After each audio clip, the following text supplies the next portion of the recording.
વડોદરામાં વસતા મહારાષ્ટ્રીયન પરિવારો દ્વારા ગુડી પડવા પર્વને ઉત્સાહપૂર્વક ઉજવવામાં આવ્યો હતો, પરંતુ હાલ પરંપરાગત વસ્ત્રો ધારણ કરી ઘરોની બહાર ગુડી ઊભી કરી પૂજા અર્ચના બાદ એકબીજાને શુભેચ્છાઓ પાઠવી હતી. નવા વર્ષની શરૂઆત કરી. ગુડી પડવા વિજય અને સુખ સમૃદ્ધિનું પ્રતીક માનવામાં આવે છે. આ દિવસે બ્રહ્માજીએ સૃષ્ટિની રચના કરી હતી, સતયુગની શરૂઆત થઈ હતી તેવી માન્યતા છે. ઉજવણીના ભાગરૂપે વાંસની લાકડીને રેશમ કે સૂતરના કાપડા વડે શણગારવામાં આવે છે.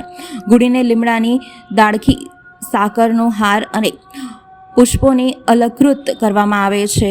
ગુડીના શિખરે ચાંદી, પિત્તળ અથવા તાંબાનો લોટો મૂકવામાં આવે છે, જે સમૃદ્ધિનું પ્રતીક છે. પૂજા અર્ચના બાદ કડવા લીમડાના પાનનું સેવન આરોગ્ય માટે લાભદાયી માનવામાં આવે છે.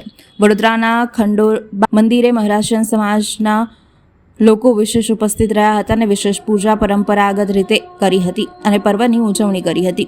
ગુડી પડવા સાંસ્કૃતિક અને પરંપરાની પ્રતીક માનવામાં આવે છે, જેના આ નવા વર્ષના પ્રારંભે શ્રેષ્ઠ સિદ્ધિઓનું પ્રતીક ચિહ્ન ગણવામાં આવે છે.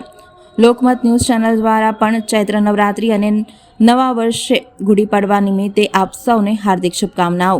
નમસ્કાર, હું સૌપ્રથમ મનીષા મોરે. જેટલા પણ મહારાષ્ટ્રીયન સંઘ છે લોકોને બાળકૃષ્ણ સેવા ટ્રસ્ટ તરફથી નવા વર્ષની તથા ચૈત્ર નવરાત્રિની હાર્દિક શુભેચ્છા.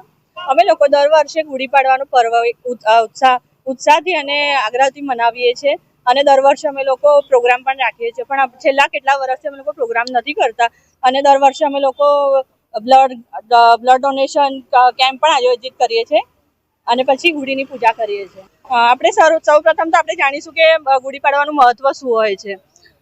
ગુડી શબ્દ અને સંસ્કૃત શબ્દ છે, જેનો અર્થ થાય છે વિજય પતાકા.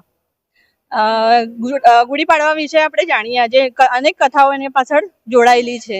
જેમ કે આ દિવસે બ્રહ્માજીએ સૃષ્ટિનું પુનઃનિર્માણ કર્યું હતું અને પ્રભુ શ્રીરામ 14 વર્ષનો વનવાસ કરીને અયોધ્યામાં પાછા જ્યારે આવ્યા હતા, ત્યારે અયોધ્યાવાસીઓએ પૂરા અયોધ્યાને શણગારીને એમનું સ્વાગત કર્યું હતું. અને આ દિવસે શિવ અને પાર્વતીના પણ લગ્ન થયા હતા.